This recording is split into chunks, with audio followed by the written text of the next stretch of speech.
Yo, what is up, everybody? Welcome back to Worth the Wait MMA. This is your host, Aries, and I'm here with another episode of Final Picks and Bets for the upcoming UFC Fight Night card that is coming this Saturday. They're going to be in UFC Des Moines. I think that's how you say it, the city in Iowa. But we got Cory Sandhagen versus Deiveson Figueiredo in the main event. It's a solid card, though. Like lower name, no, like lower value names, but I think there's some good matchups that can create some violence. And we're coming off UFC Kansas City.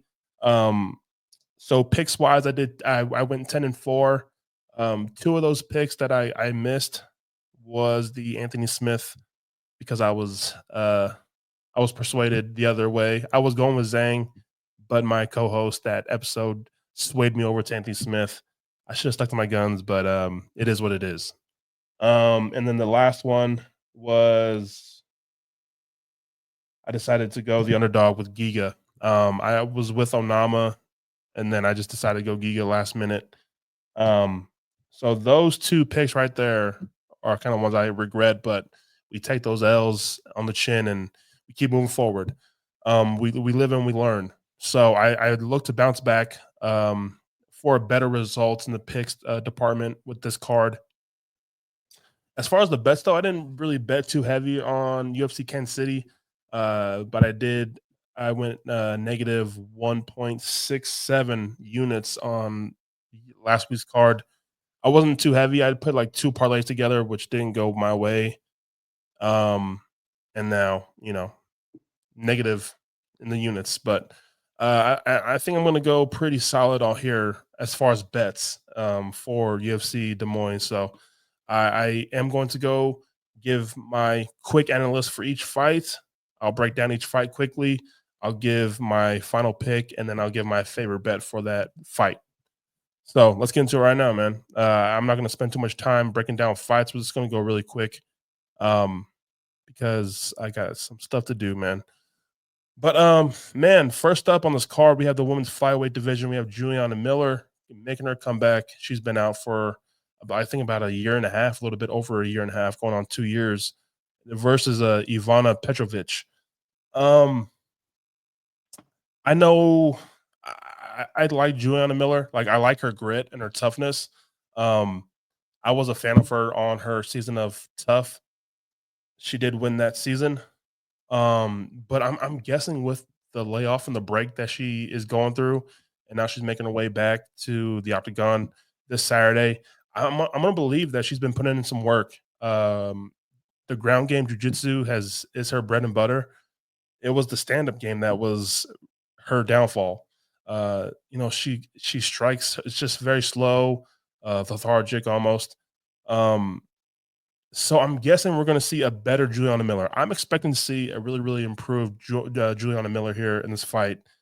But is that gap um, is it going to be enough though? Is that growth within this year and a half that you had?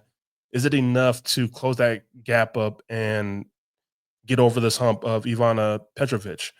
Now, Ivana Petrovic, I think she's really solid. I think she is well rounded enough on the stand up.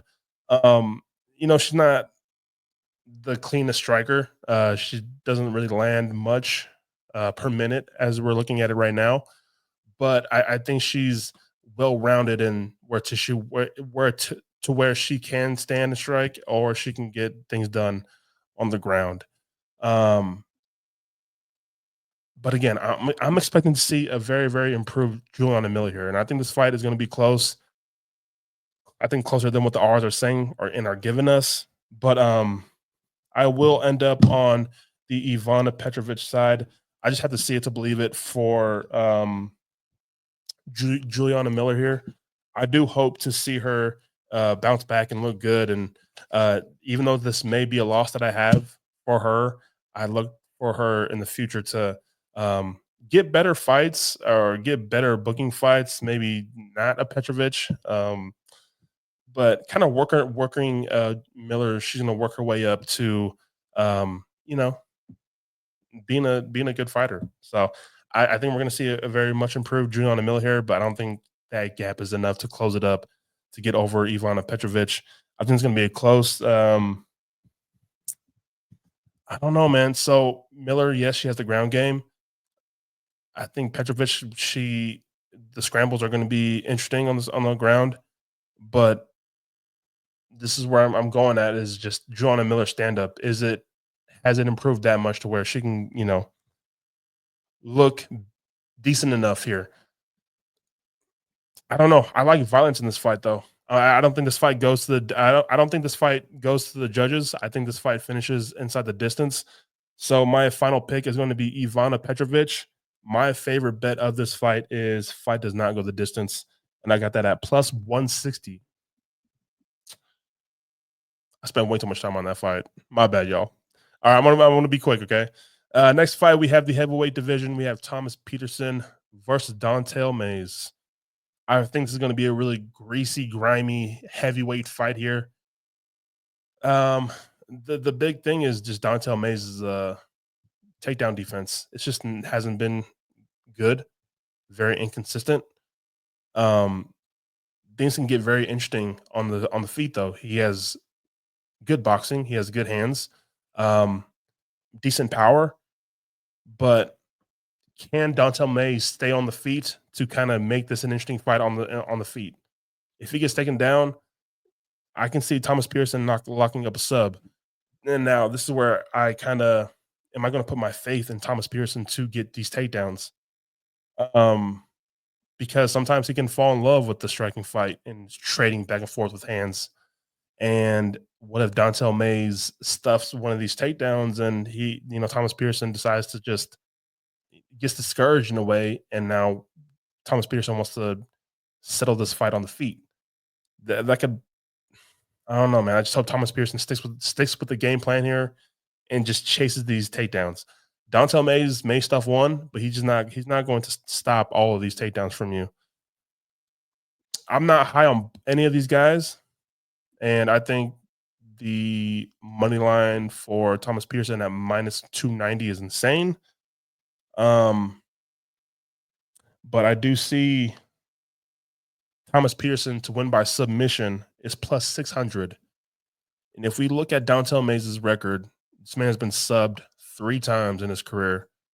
And I do believe Thomas Pearson, if he can get this fight to the ground, which I do think he will, um, the opportunities are going to be there for Thomas Pearson to, find these attempts and hopefully get a submission.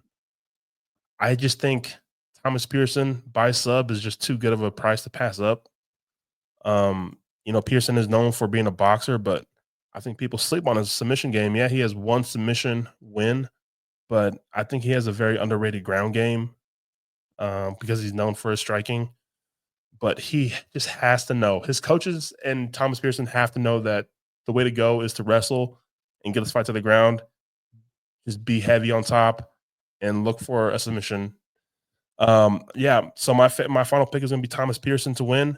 My favorite bet here is Peterson by submission at plus 600. I just can't pass up that line, man. I'm sorry. I may not bet it, but I may sprinkle something there.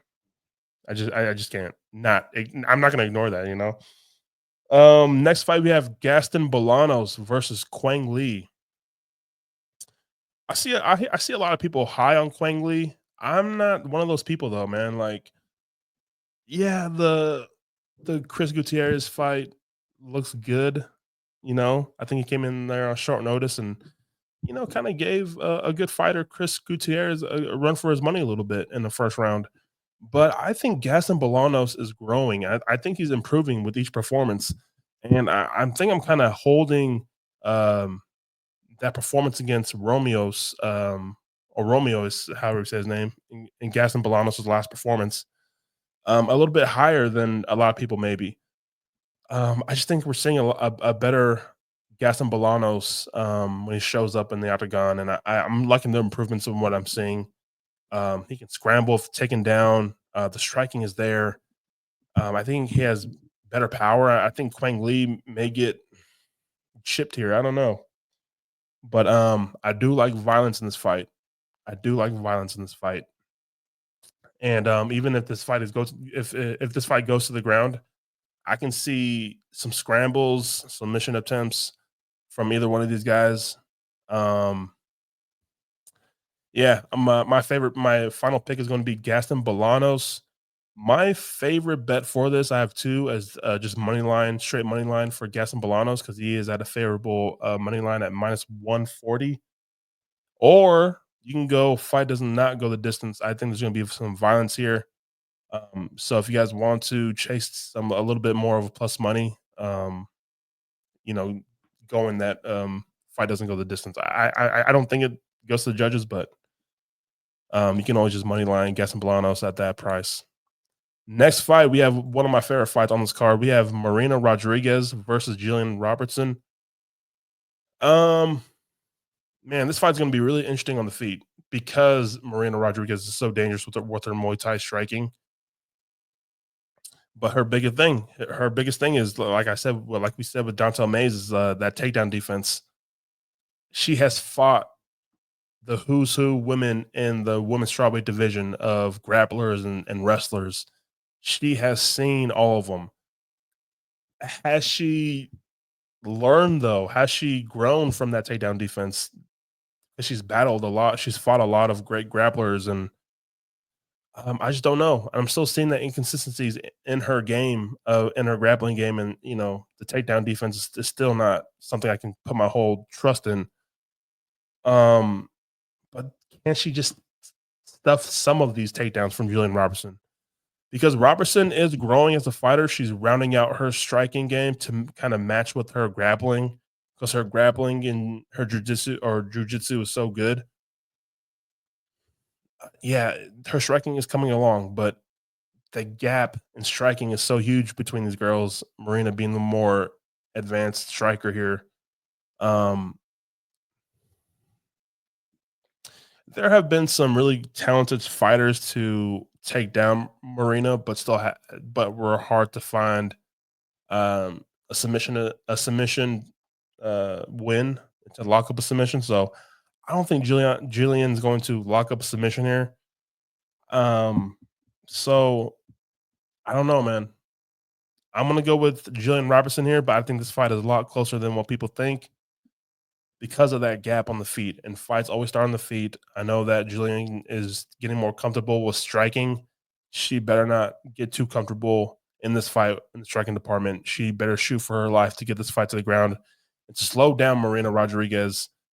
Um, yeah, man, I really would try to find Marina Rodriguez, but again, I'm gonna go with the more experienced grappler, but I think Jillian Robinson can also get tricky with her trips and getting this fight to the ground. So I'm gonna go Jillian Robinson here. My favorite bet for this fight is Jillian Robinson by decision. So that's mine. Next fight, we have Ryan Loder versus Azmat Bekoyev.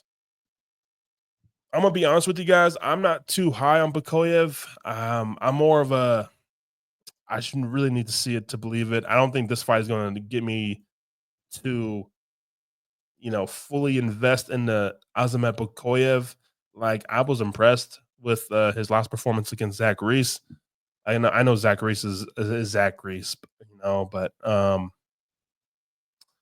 I don't know, man. I think I just need to see it more from Bukoyev.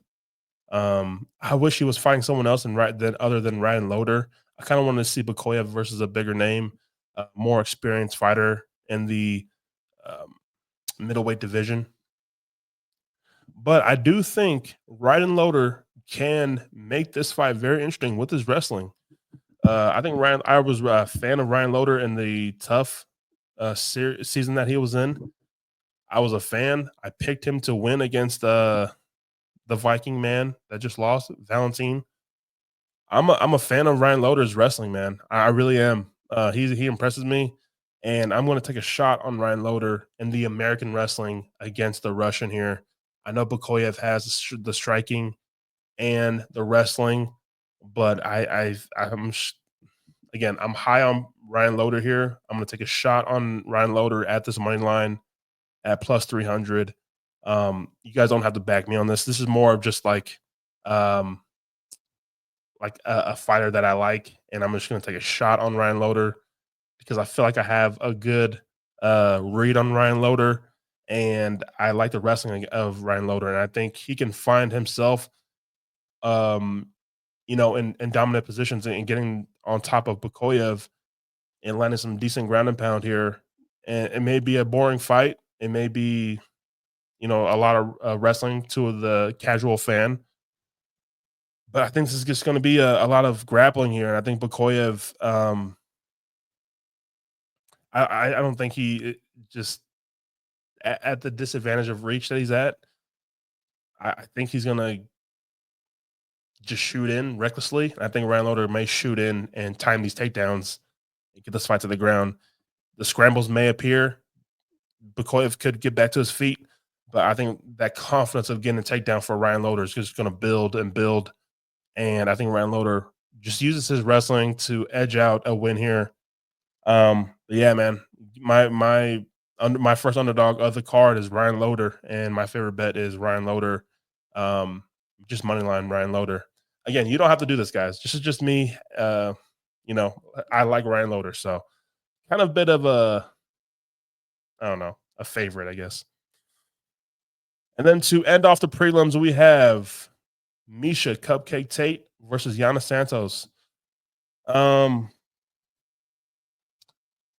as you see, there's been a theme here of fighters who have good or not good takedown defense, and Yana Santos is one of those people, one of those fighters that just cannot get a consistent um, read on as far as like, is she going to show up and is that takedown defense improved? I know she looked good in her last fight. She is coming off a win from her last fight against Chelsea Chandler. I get it, and she's fought some tough fighters in this division. Um, but again, I'm just not there with her takedown defense and her to, shrug off a Misha Tate who is just going to. That's her path of victory here is to get the takedowns and do work on the ground and pound, look for a submission. Misha Tate is still Misha Tate has slowed down a lot. She's 38 years old. She's fighting like once a year now. And she's kind of having these times within her fights to kind of heal up, sharpen her tools, and get back to the fight. And she's getting some favorable matchups. And I think this is another favorable matchup for her stylistically.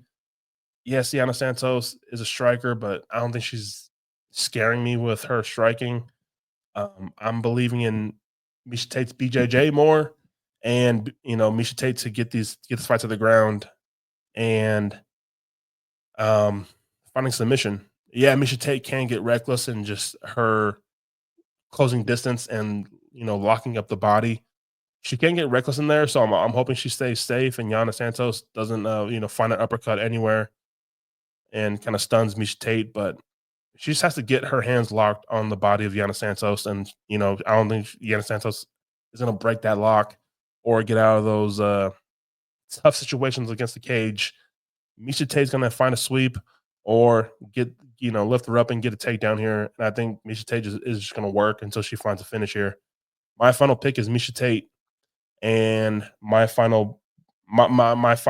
bet of this fight is Misha Tate by sub is plus 500.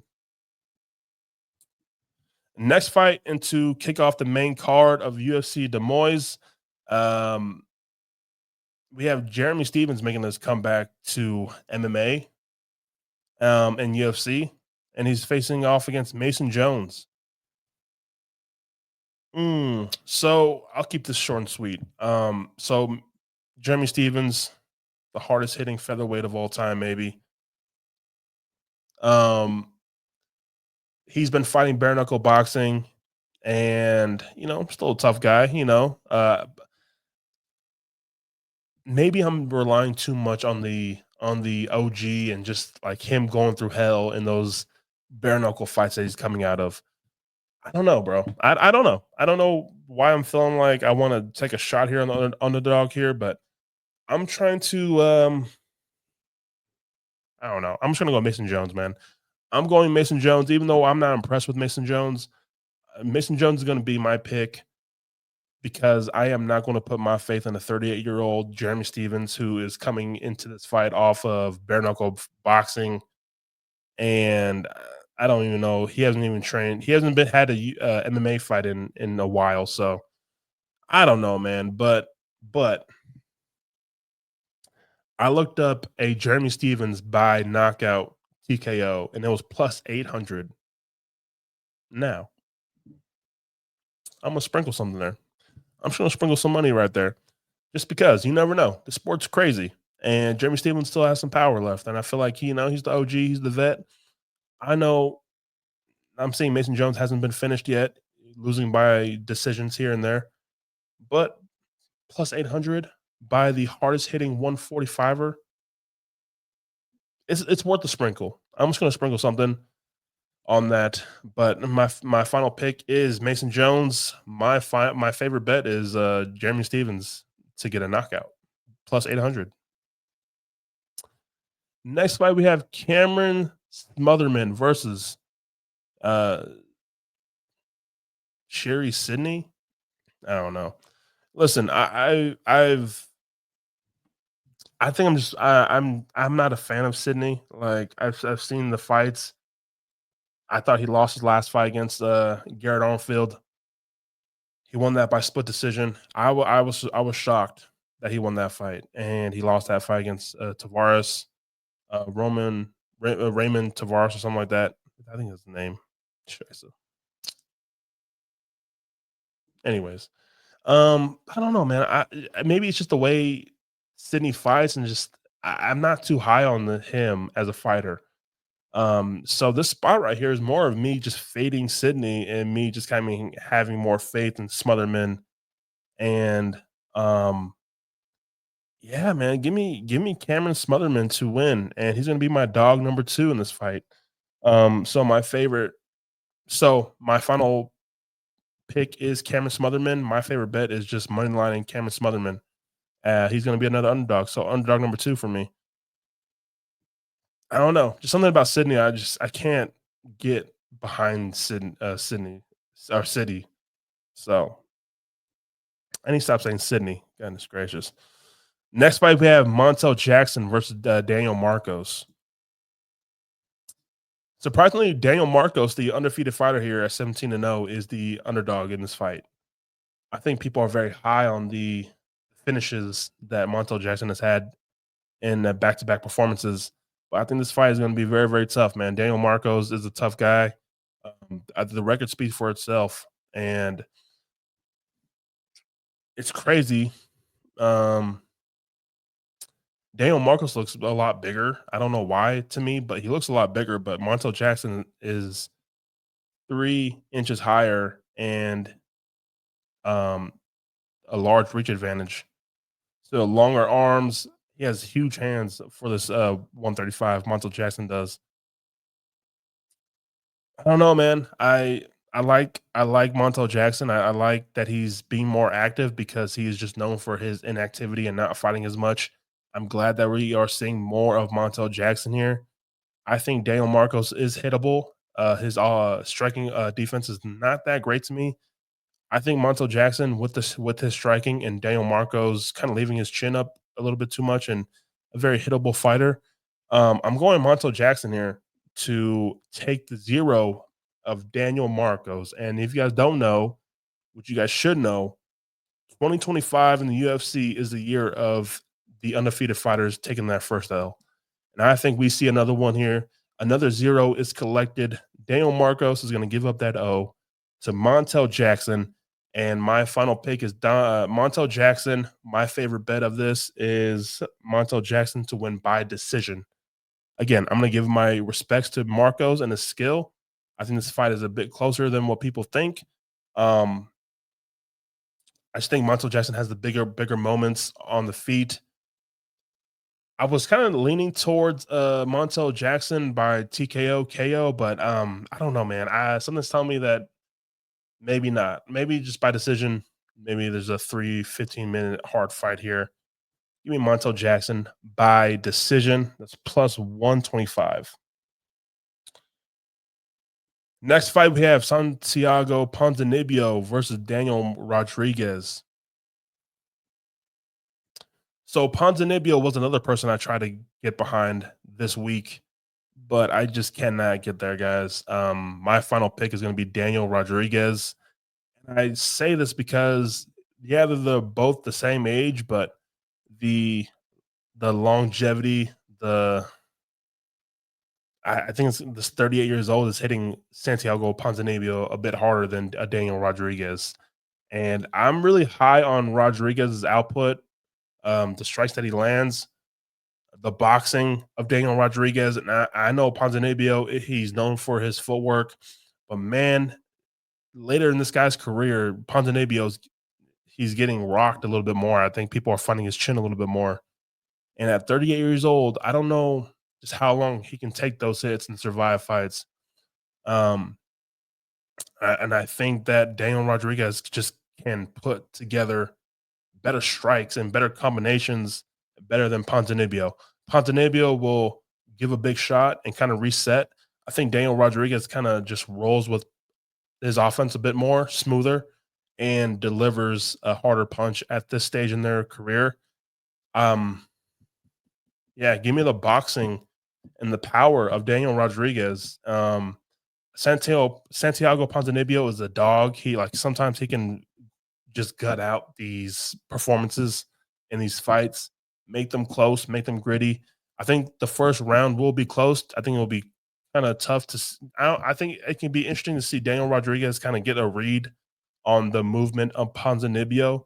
But I think once Daniel Rodriguez gets those reads and lets those hands go, I think Daniel Rodriguez could find himself a finish here. Give me Daniel Rodriguez as my final pick, and my favorite bet of this fight is Daniel Rodriguez by TKO KO plus 325. And next fight is the co-main. We have Renier de Ritter versus Bo Nickel. You know, for the longest time of the week, I was picking de Ritter. I've picked de Ritter's fights correct since he's been in the UFC. So his last two fights that he's had in the UFC, I picked him right.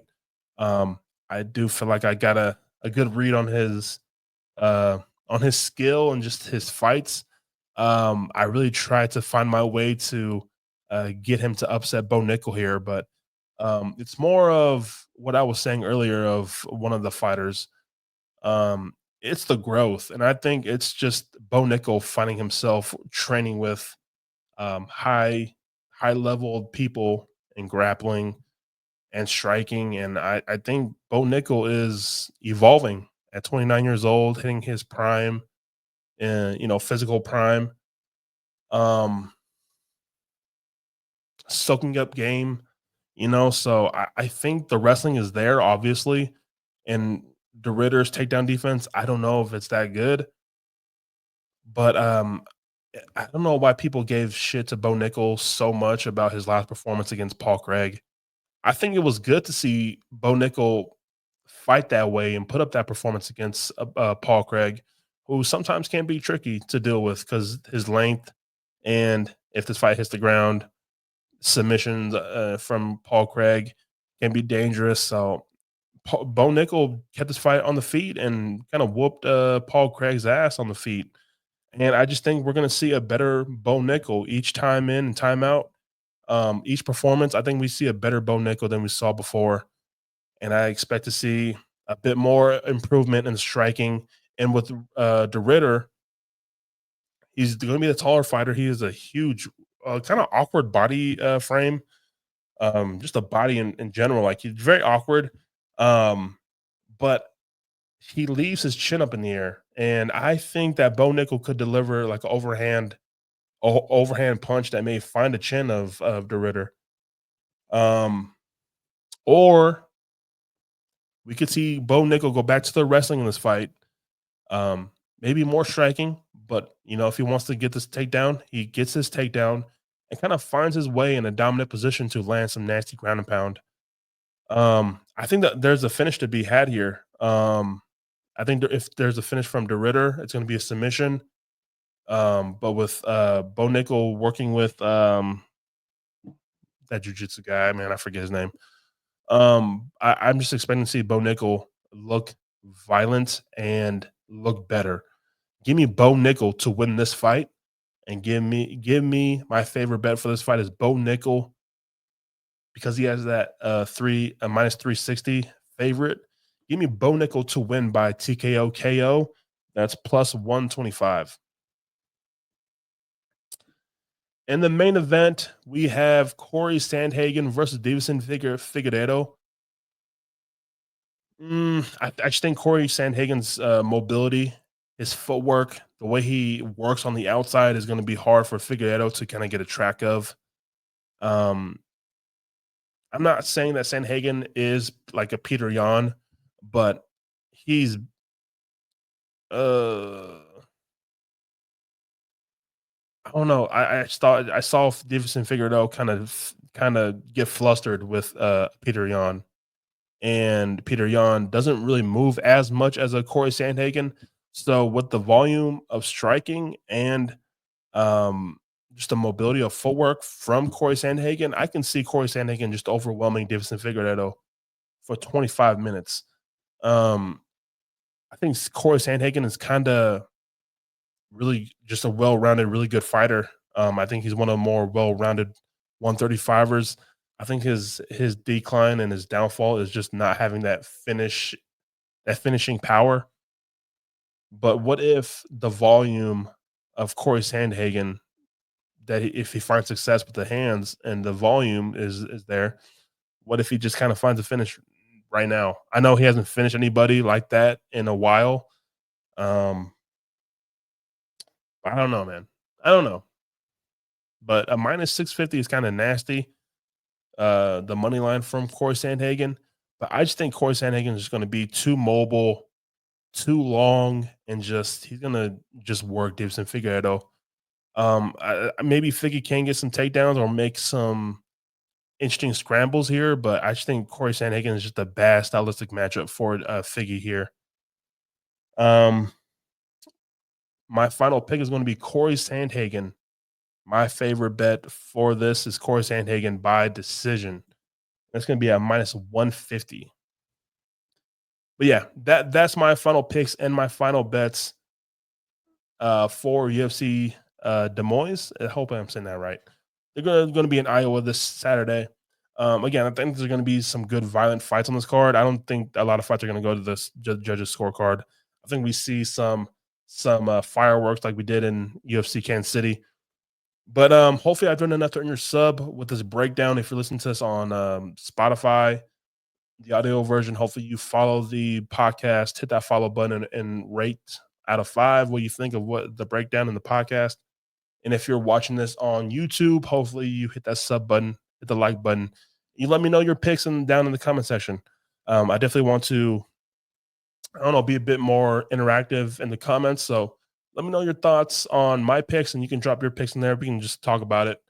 I will drop my socials down in the description. So if you guys want to follow my Twitter, my X account, and my Instagram, it's going to be there for you guys. I do drop my final picks and my favorite bets on my accounts. So it's there for you guys. Thank you guys again for the short breakdown, but I'll see you guys on the next one.